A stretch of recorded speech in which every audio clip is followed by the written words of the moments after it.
नमस्कार दर्शक बंधु उत्कल 24 न्यूज को स्वागत करुच्ची मु रुक्साना। आसंतु नजर देवा आज खबर पर बालियापाल जांभिराई ग्राम पंचायत विश्व कल्याण संस्थान पंचम वार्षिक उत्सव पालन। बालियापाल ब्लॉक अंतर्गत जांभिराई पंचायत शांति धामठारे विश्व कल्याण संस्थान पंचम वार्षिक उत्सव और कविता पाठ उत्सव शनिवार अनुष्ठित हो जाइछि। आज समाज रे बाबा मां को अवहेला करा जाउथिबारु मानव समाज विपथगामी हेई नाना प्रकार असुविधार सम्मुखीन होउछंती। स्नेह प्रेम श्रद्धा को भूली जाई अबाट को ठेली होई जाउछंती। फले समाज रे भल मनीष खोजा चलीछि। विपथगामी समाज को परिवर्तन करने को चेष्टा करुछि विश्व कल्याण संस्थान।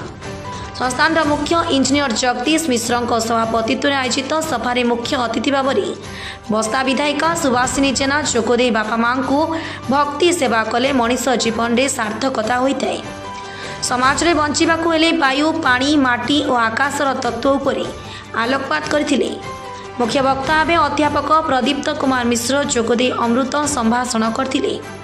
सम्मानित अतिथि भाव में अध्यापक नीलकंठ खंडा विक्रम पंडा कल्याणी नंद सत्यकाम महांती आईनजीवी अरविंद पारिक अपराह्न एडिटर बंशीधर जेना पंडित रवींद्र पंडा प्रमुख जोगदे वक्तव्य प्रदान करथिले।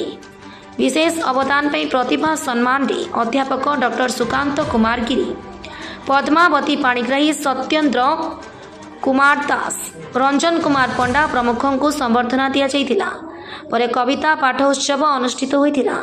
एथिरे डॉक्टर सस्मिता मिश्र और तानश्री पाणिग्राही संयोजना करिथिबा बेले बासंती दे शांति विशी पुष्प चक्रवर्ती मिनती देवी पंडा नलिनी कांत पाढ़ी रवींद्र कुमार दत्त शेख निमाजी जे सन्यासी बेहरा मनमंथ कुमार साहू गिरिधारी पटेल गौरहरी पट्टायत सुभद्रा पट्टायत असित कुमार पंडा प्रमुख स्वरचित कविता पाठ करथिले।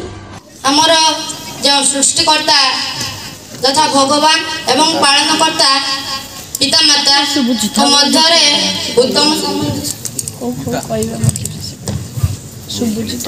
उत्तम सामंजस्य जो वार्ता खाली ए जंभिराई रु आरंभ होइछि। आज माटी मु प्रथम देखथिले आज के पचारली समुद्र एठु केते दूर ए बाली कहूछि समुद्र निश्चय पाखरे थिबो।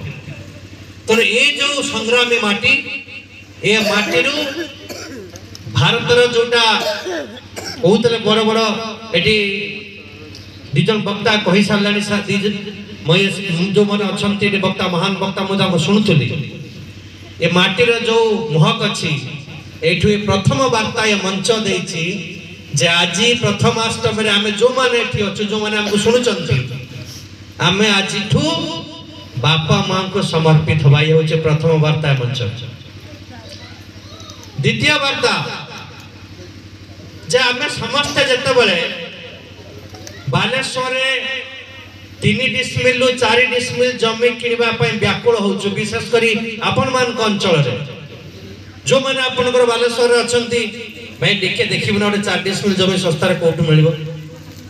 जते बेले गाँ रो शहरीकरण आरंभ होईछि सेही समय रे शहर रो आसीकी गाँ रे प्रेम भातृभाव को बांटिबा पय जगदीश बाबू जो कष्ट उठैचंती ताको मु आउथरे नमन करछि। होचे द्वितीय वार्ता। Baliapal Jyotiranjan Pattayat report Utkal 24 news.